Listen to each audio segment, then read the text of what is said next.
Sweden Finland के NATO में जाने के खिलाफ है टर्की। टर्की ऑलरेडी नेटो का मेंबर है, जर्मनी नेटो का मेंबर है, वो इनफॉर्मली इनवाइट कर रहा है। टर्की कह रहा है कि इन लोगों को शामिल नहीं करना चाहिए। पीकेके और वाईपीजी को दोनों देशों का समर्थन मंजूर नहीं, ये कह रहा है टर्की। नेटो देशों के साथ मीटिंग से पहले टर्की के विदेश मंत्री का बयान आया, आतंकी संगठनों को खुला समर्थन बिल्कुल मंजूर नहीं, ये कहा टर्की ने।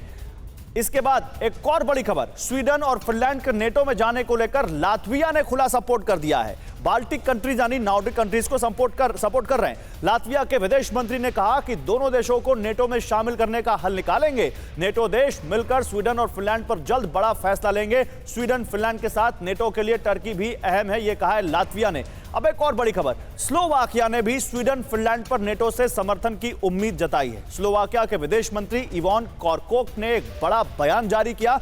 उन्होंने कहा कि स्वीडन और फिनलैंड की नेटो सदस्यता पर स्लोवाकिया का खुला समर्थन है। स्लोवाकिया ने यूक्रेन को और हथियार दिए जाने की वकालत भी की है। राजनीतिक रूप से जंग में रूस की हार हुई है, यह स्लोवाकिया ने कहा है।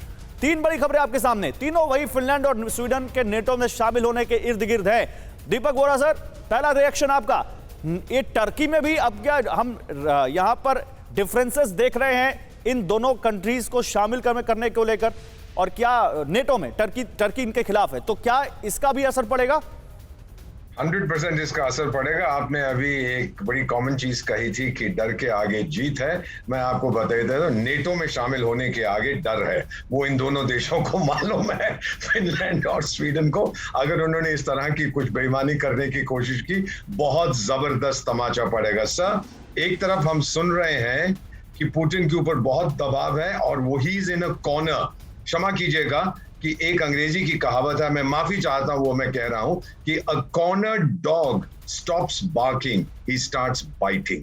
और अगर ये हुआ तो इन लोगों को ये समझ नहीं आएगा कि उनको बचाने के लिए कौन आएगा। बस आखिर में इतना कहूंगा कि 17वीं शताब्दी के एक बहुत मशहूर स्वीडिश लीडर थे, उन्होंने अपने बेटे को एक खत में कहा था, मेरे बेटे, तुम ये नहीं जानते कि जो लोग इस दुनिया का भविष्य तय करते हैं वो कितने बेवकूफ हैं।